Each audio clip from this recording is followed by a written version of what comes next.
Hi everyone. It's early March here, Southern Nevada, California border. Rather somber day in my own life, but it's quite vivacious out here. You may even hear the Needles Highway out there as I show you a couple things, but got Cuscuta here in this area, and the Cuscuta, more commonly known as daughter, is completely taken over these Amsynchias here. Look at that. It's pretty incredible. It's not like daughter is a very common or widespread plant out here, although looks locally abundant on these flats. We are near the lowest point of Nevada, about 1,000 feet. Lowest point being about 500 or so, the Colorado River bottoms. We've got our friend Pharaoh cactus right here.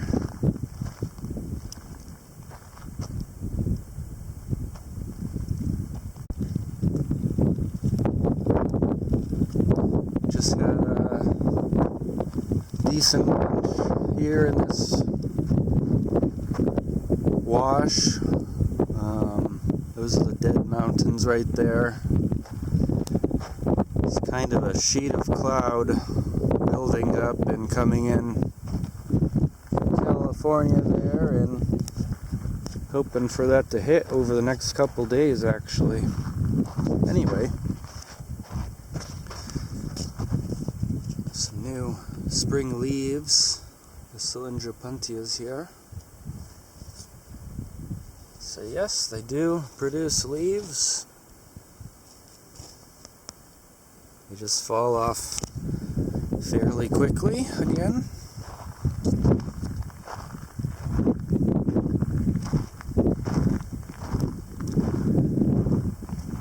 Doesn't look like you're right here, but there's actually quite a lot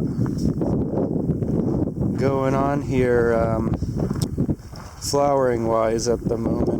Just maybe not in this one particular spot. Here's some nice patch of Rafinescia neomexicana, often growing in the shelter of shrubs, as you can readily see. In this case, ambrosia. What else? Horrible mustard.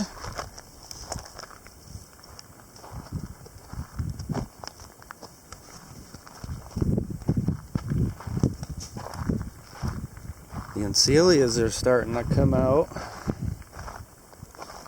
There we go.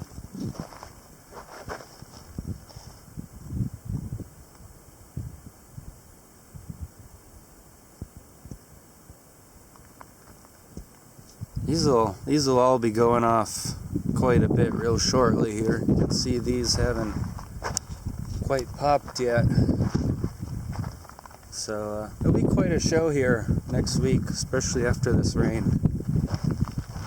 It's Encelia farinosa. You can see the farinosa scaly leaves there. At least see them via the blue color. Those are the scales.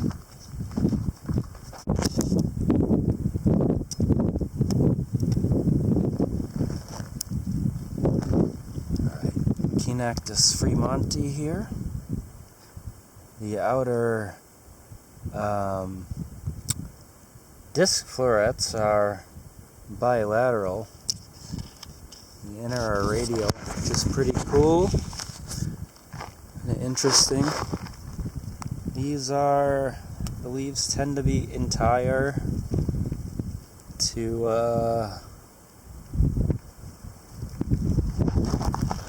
once deeply lobed. Perhaps this one It's quite entire. And wow. All of them are entire. These weedy brassicas of the lower Mojave, they're one of the worst invaders of a place like this. Creosote flats and such, and washes, and the beauty of it is everyone can do their part, because they just come out like that. See? Especially if you can get them before they really go to seed, you know. That fruit may not be able to fully mature now, I'm not sure, but just stopped a lot of invasive brassica seeds from falling into this otherwise pretty nice and pristine-ish landscape. If every one of you just did that every every hour of walking in the desert, just one plant per hour, who knows what kind of impact we may have.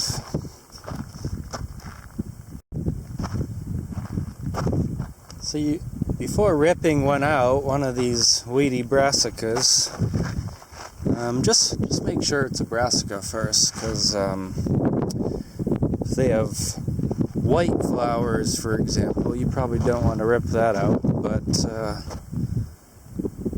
it's invasive. Brassicas have pale yellow to bright yellow flowers, so that'll get you so far. And this overall form here, where the leaves are pretty much just basal, maybe one or two colline leaves, they're kind of rough, sandpapery to the touch. If you put those under a scope, you'd see why. But the fruits have a beak too, quite long beak, an individual this big. And what I mean by beak is this long seedless portion at the top. You can see it's kind of a bit brownish or anthocyaninic, but you know, bigger they are, easier they topple, turns out. So there you go.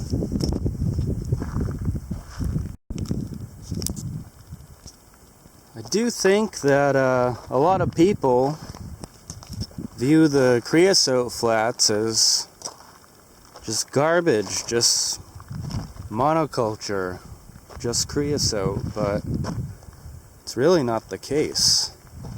And when you get up close, particular time of year, you really notice that creosote is less than half of it in terms of biomass area.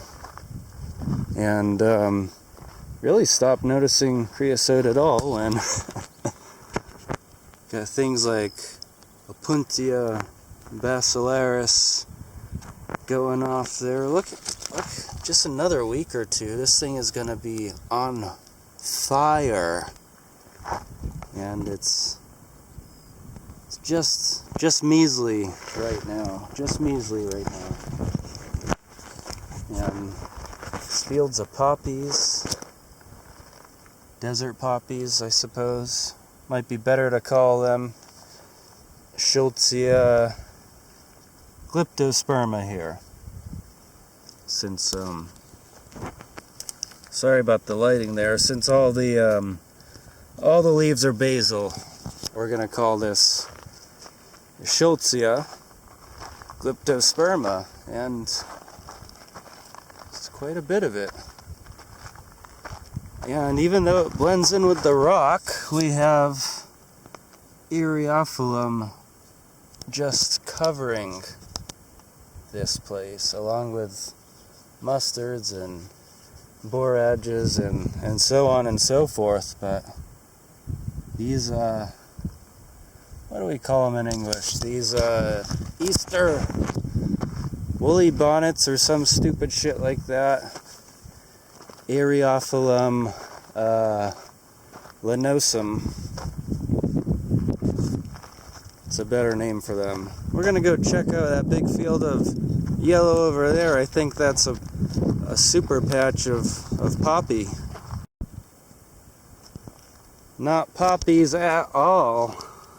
We've got a field of yellow asters. My goodness. My goodness. And makes the phacelias look secondary, doesn't it?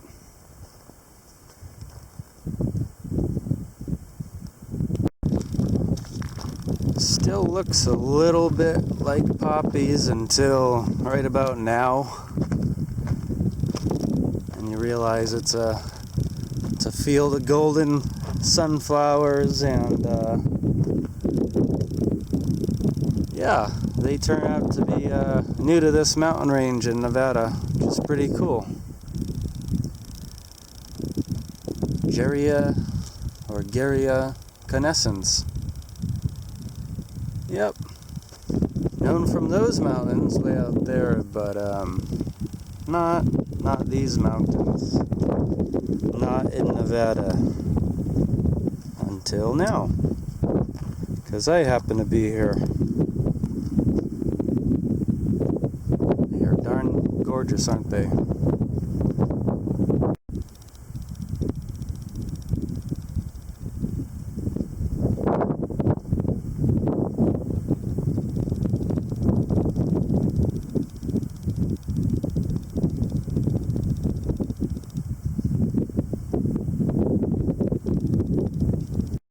Here is Ambrosia salsula again. Just want to try to get a slightly better look at those involucres.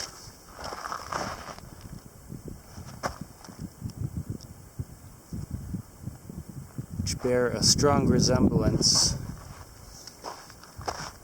to structures in the actual genus Salsula. Ambrosia dumosa, far more common landscape element, up there with Encelia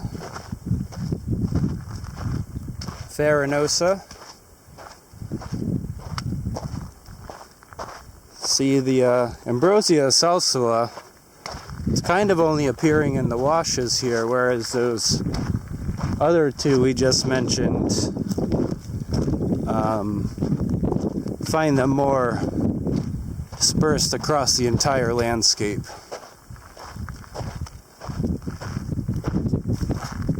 Chenactis and Rafinescia, Amsinkia for that matter, all love the harborage of those bigger shrubs, such as Ambrosia dumosa there.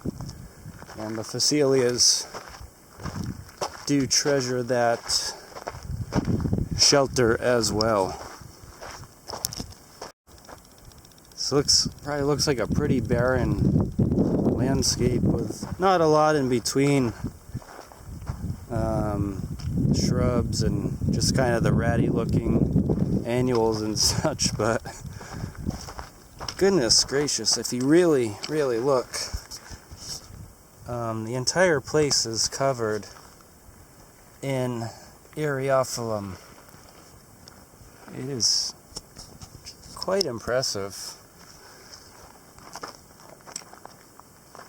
Almost everywhere you look in some areas. I mean, it's bigger patches than others, of course, but even right here, they are doing quite well. And I don't think your average Joe kind of noticed some of that stuff in 15 million years, unfortunately. So start noticing the little things more. Say that to everyone, please.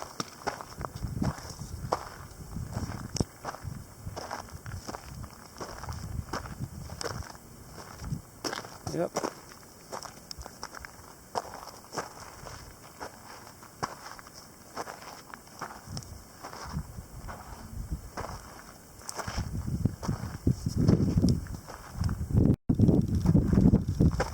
This is one of my favorite kind of general monkey flowers. Diplicus biglovi.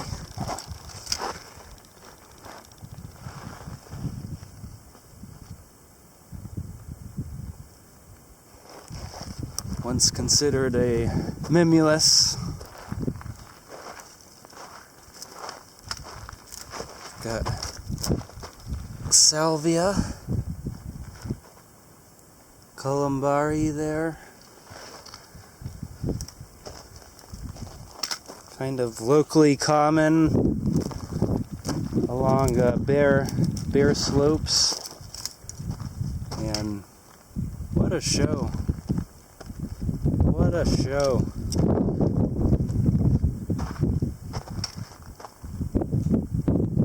Diplicus, really quite happy.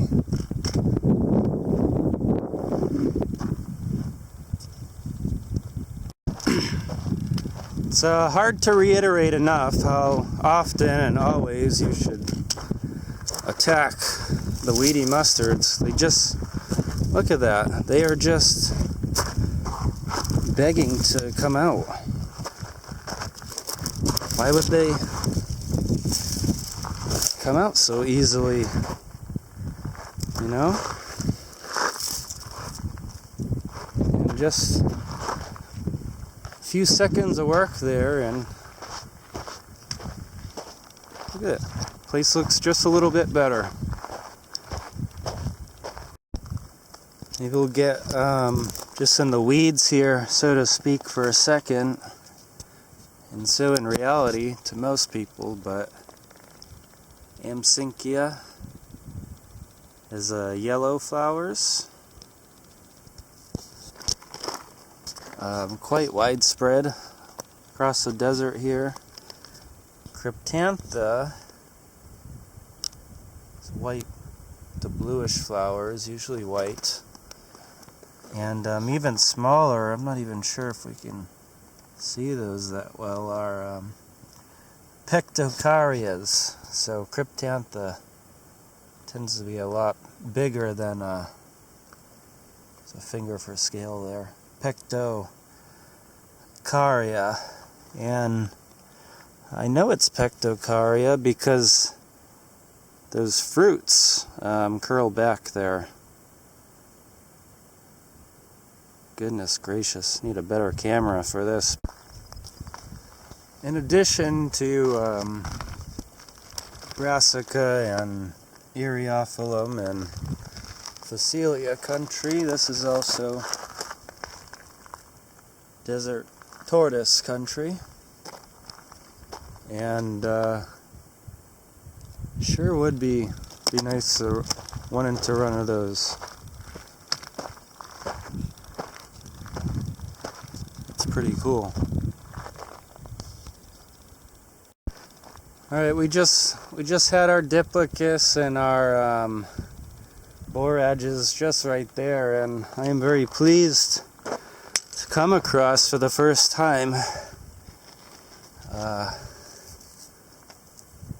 some kind of pale mentzelia out here. Pretty cool, huh? And it's near someone's den there. To figure out which one this is later. This place is just beautiful.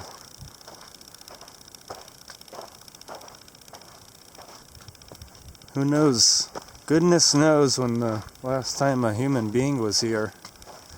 Even though there's roads surrounding in all directions, and surely some dirt bike paths not too far away, but I wouldn't know it right now, considering I found a new plant record in these mountains earlier today. Heck, Wonder what else is here. But it sure is pretty. I will give it that. The higher country out there is California, so probably not going too far up into there this time, at least.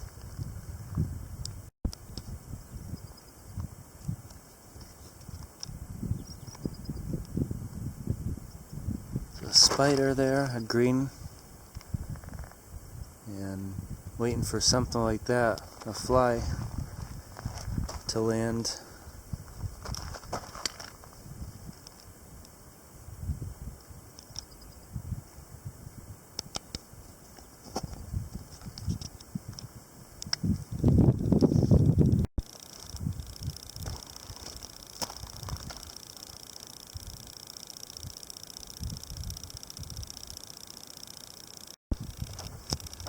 It is officially happening. We are here near the California border in the Dead Mountains. Arizona's just across the river there. And, yep, there we go. It's the first time I've seen Ocotillo in Nevada, although outside of cultivation, I mean. Although I've seen it close to these parts in California, and I'm very well aware of its existence, but it's cool to see it.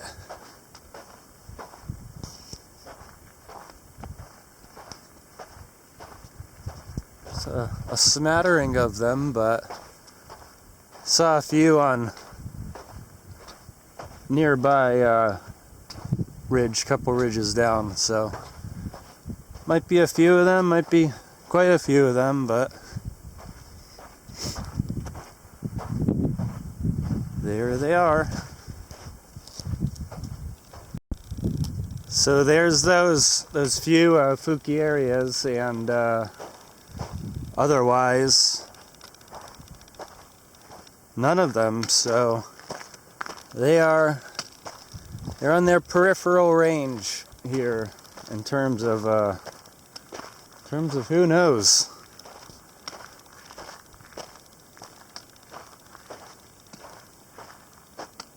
Yep, back to creosote and celia and ambrosia and such. Look how big that Brassica turn 40 is, and it's like completely outcompeting not just this shrub but others around here, and it's kind of pissing me off a little bit. But there's a couple more Fukis over there. I don't know if you can see them.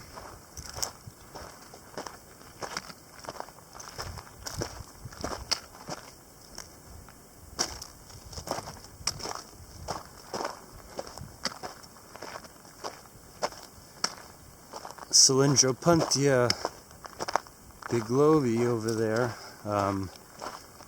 Teddy bear cholla. Far from common in Nevada. In Fukiaria splendens. Right nearby. There we go. The cylindros. And the Fukis. Well, now, what do we have here for a motherfuck? Look at this. I have not seen any trash today. There's no road nearby that I can see yet. And then, what the actual fuck?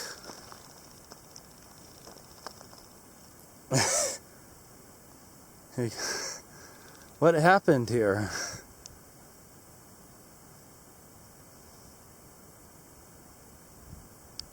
crazy.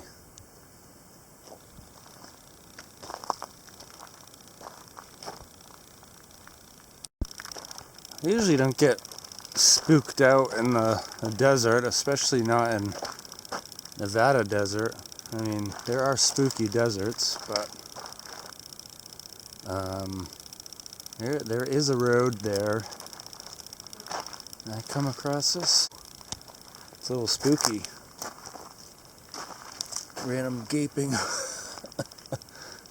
holes in the ground and shit. You know what I mean? Yeah, this of the desert is not spooky. It's a little spooky, if I do say so myself. So let's just get back into the safe zone up here to some nature. Here we have a non-barbed fence. So it's strictly trying to keep out motos there. Some rain fell overnight. I don't know if you can even hear the birds over the camera buzz there, but they're doing well this morning. Anyway, I'm just noticing that the Nicotianas here, wild tobacco, wild nicotine, really are only found against these, or on top of these rock outcroppings. They are not found out on the flats there at all, which is a little interesting. Again, if everyone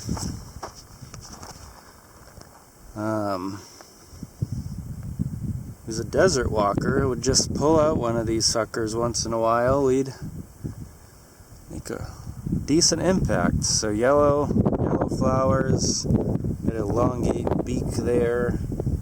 Generally leaves just coming from the basal rosette there. Couple cauline leaves, but not many. And almost feels waxy or slightly succulent to the touch, and except for these sandpapery leaves, of course.